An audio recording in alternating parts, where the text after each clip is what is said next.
Hello everyone, and welcome to Bridge is for Everyone. My name's Jad.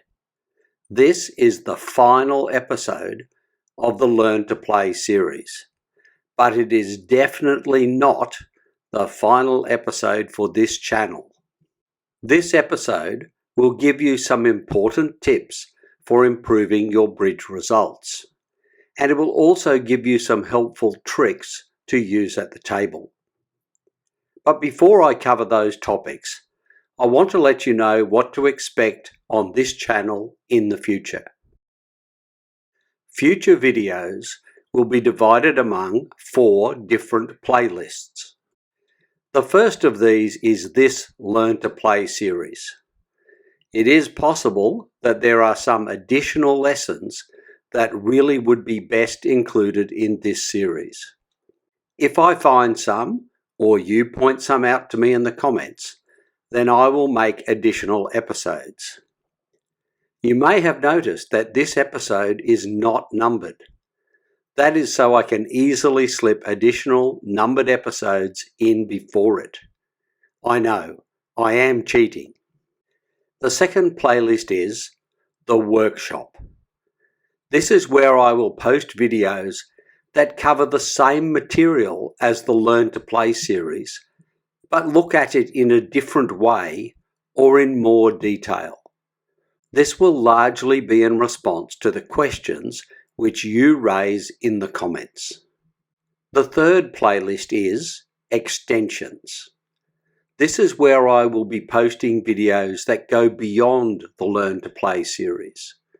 It will consist of bridge conventions and techniques, each of which can be added as you choose.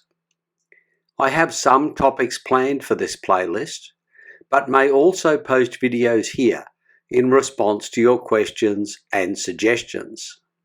And the fourth and final playlist is 2/1. In it, I will explain the modern and more advanced 2/1 bidding system, which extends the system you learned in this playlist and alters some parts of it. My goal is to help you become better bridge players. So that I can do this, please help by raising any questions or suggestions that you have in the comments. Now, let's get on with the tips and tricks. Let's start with preparation tips. These are things best done before you start to play. You will need to practice everything you have learned in this series. Some of this you can do by yourself on my web app or just with a deck of cards. Even re-watching episodes from this series is a form of practice. Others you will need to practice with a partner. This is especially important because it will make sure you and partner have the same understanding when bidding and playing. Watching this series together and discussing what I say is a good way to ensure you are on the same page. The final method of practice requires a team, which in bridge consists of 4 players. In this form of practice, you play through and discuss each bid and trick as you go. It is cooperative rather than competitive and is not scored. I like to do this at home over a glass of wine. Now for some tips regarding partner. One of the best ways to improve your bridge rapidly is to have a regular partner. This makes it much easier to be confident in partners' bids and plays and allows you to discuss and resolve any issues that arise. Finding a regular partner is not easy. You should play with a prospective partner several times before considering a long-term partnership. But at all times, regardless of who your partner is, make sure you treat them well. Partner's greatest fault is the same as yours. Partner is, unfortunately, human. Partner will make mistakes. Do not discuss them at the table. but try to address them sensitively afterwards. There are also some tips that apply while you are at the table. One thing you should refrain from doing is correcting your opponents. Unless they both specifically ask your opinion, don't comment on their bidding or play except to compliment them. And whatever you do, don't be drawn into settling a dispute between them. The reverse of this is also true. Do not ask your opponents for their opinion on your bidding or play. Unless they are your bridge teacher, they are quite likely to give you the wrong advice. They may well volunteer their opinion without you asking. In that case, be polite, but don't act upon that advice.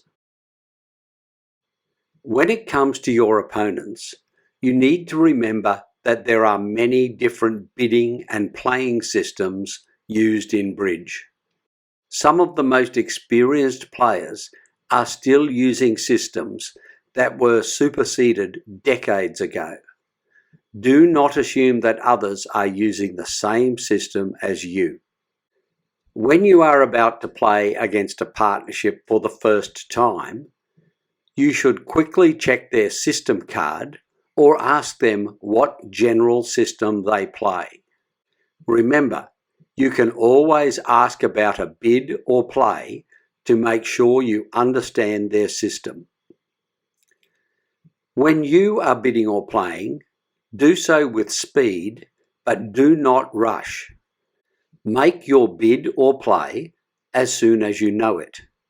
Do not allow partner or your opponents to rush you. If you are dummy, there is only one situation in which you are allowed to speak: to prevent an error in play. The most common mistake declarer will make is to lead from the wrong hand. If partner is supposed to lead from dummy, but starts to pull a card from their own hand, say something immediately. I usually say something like, "The lead is from dummy." This will prevent partner from incurring a penalty. In this series, I have given you very specific rules for bidding and playing. Make sure you use that system. Remember, there is no such thing as almost enough points. That simply means you do not have enough points. The biggest problem inexperienced players have is overbidding their hands. Don't stretch the rules. Along the same line, remember that this is a single integrated system. Don't alter it randomly. Every change you make will impact many parts of the system. I will be addressing this in the Extensions series. Now, let's look at a few tricks that will help you. You should observe your opponents.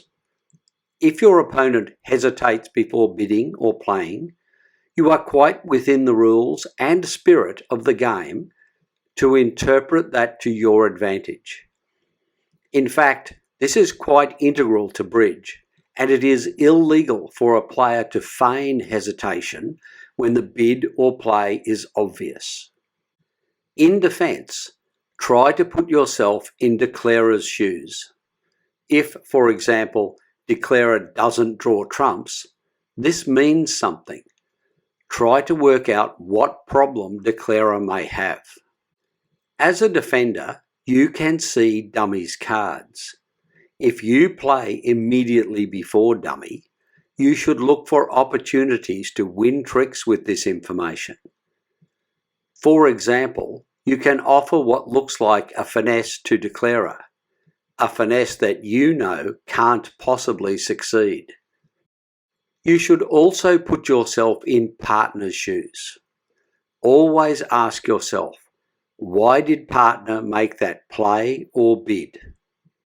My final trick is this: discard out of order to mislead declarer.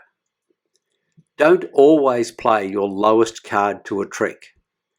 If you have touching cards at the top of your discards, play the top one before the second top. Sometimes declarer will be waiting to see your 10 fall and not realise that you still have the 9.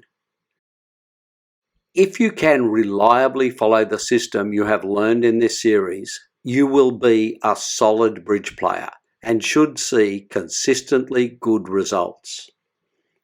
Many regular players never rise to this level, but still love to play. I hope that you do rise to this level and that you also love to play. Let me know in the comments how I can help. This has been the final episode in the Learn to Play series. In future series, I'll cover more advanced topics to ensure you have everything you need to be an even more confident and successful bridge player. Thanks for watching. If you enjoyed this video, please give it a like and consider subscribing to this channel. Until next time, this is Jad reminding you that bridge is for everyone.